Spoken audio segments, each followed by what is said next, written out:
Epiphanius, Bishop of Salamis in Cyprus, is best remembered for his great literary and ecclesiastical work, the Panarion. Written between 374 and 377 CE, it belongs to the twilight of the Roman Empire. A staunch defender of Nicene orthodoxy, Epiphanius set out to expose what he saw as deviations from the apostolic faith. The Panarion, literally medicine chest, is a vast spiritual manual, a catalogue of heresies and their cures. Each entry diagnoses a doctrinal disease and prescribes the antidote of orthodoxy. The work was designed to shield believers from error and preserve the unity of faith. Yet, despite its polemical intent, the Panarion remains an invaluable record of early Christian diversity, voices later silenced by the triumph of Nicene authority. Epiphanius structures the Panarion around 80 refutations of aberrant sects, theologies and beliefs that are spreading spiritual and doctrinal disease. In refutation number 30, entitled Against the Ebionites, Epiphanius links the sect to a figure called Eltsai.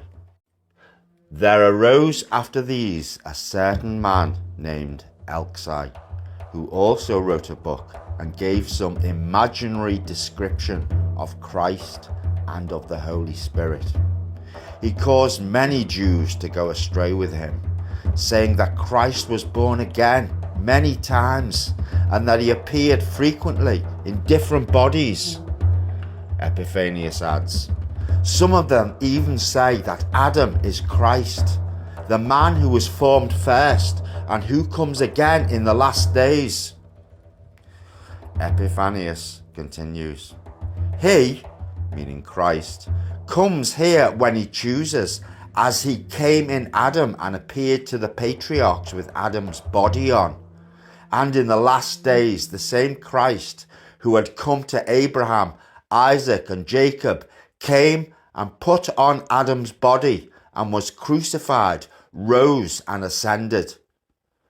Later, summarizing their doctrine, he says, they say that Christ has been made manifest in many bodies, and at one time in that of Adam, and now finally in that of Jesus. Epiphanius ridicules this idea with the famous line, the Son dons Adam and doffs him when convenient. Or, as in the most modern translation, God the Son, and that the Son puts Adam on and takes him off when convenient. And finally, he reports, they say that Christ descended in the form of a dove, and that when he came to Jesus, he put on the man called Jesus. Here we encounter the essence of the Jewish Christian understanding of the Christ, or Messiah, the philosophy of the primal Adam. It is a profoundly intriguing vision. For ancient communities, the Christ was not a single historical figure, but a spiritual power, an eternal heavenly being, higher than the angels and created before all things. This divine power, they believed, had appeared in human form many times, first in Adam and finally in Jesus. To Epiphanius, such teaching was intolerable. It implied that Jesus was merely the latest vessel or embodiment of the Christ, rather than the one unique Son of God. Jewish Christians, he reports, regarded Jesus as only one incarnation of the eternal Christ. And it was not this Christ, not Jesus himself, whom they called the Son. Epiphanius condemns this doctrine as heresy, for in his Nicene view it reduced Jesus to a man, a righteous vessel perhaps, but still a man. For Epiphanius, Jesus was far more, the divine Son made flesh. Presentations of this Jewish Christian primal Adam theology are also within the Pseudo-Clementines. In the homilies, we find the following statement: Christ, the only prophet, has changed his forms and his names from the beginning of this world, and so reappeared again and again in the world, until coming upon his own times.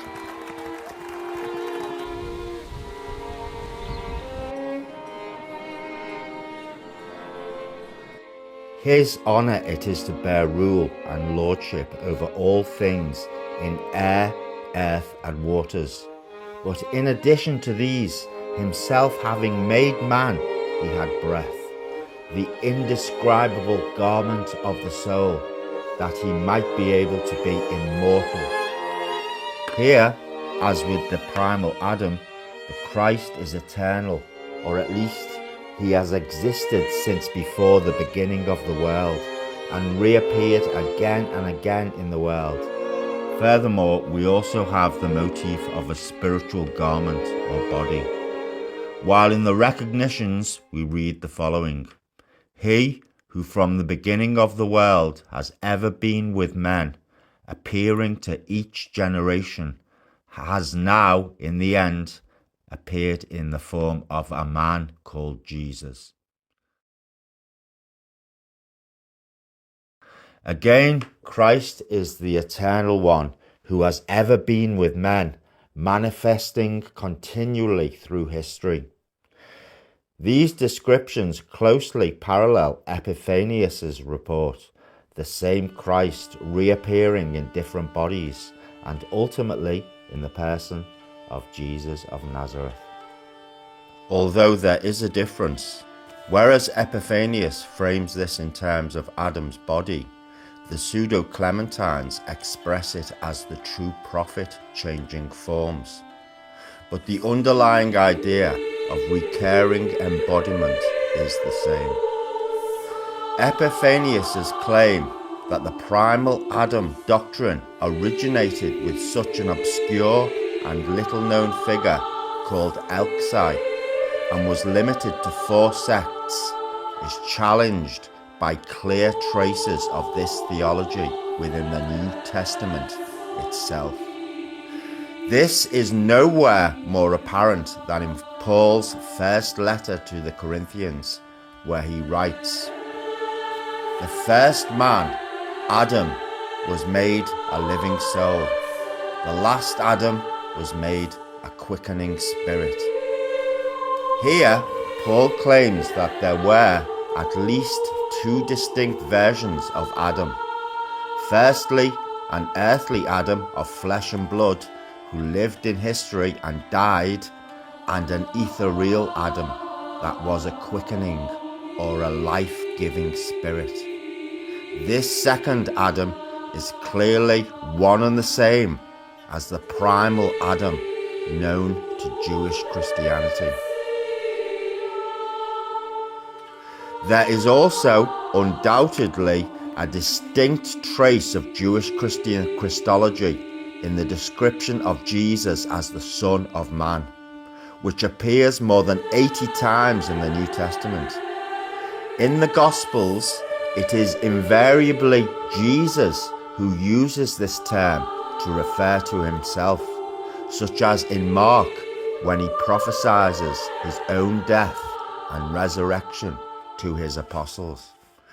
The Son of Man is going to be delivered into the hands of men. They will kill him, and after 3 days he will rise.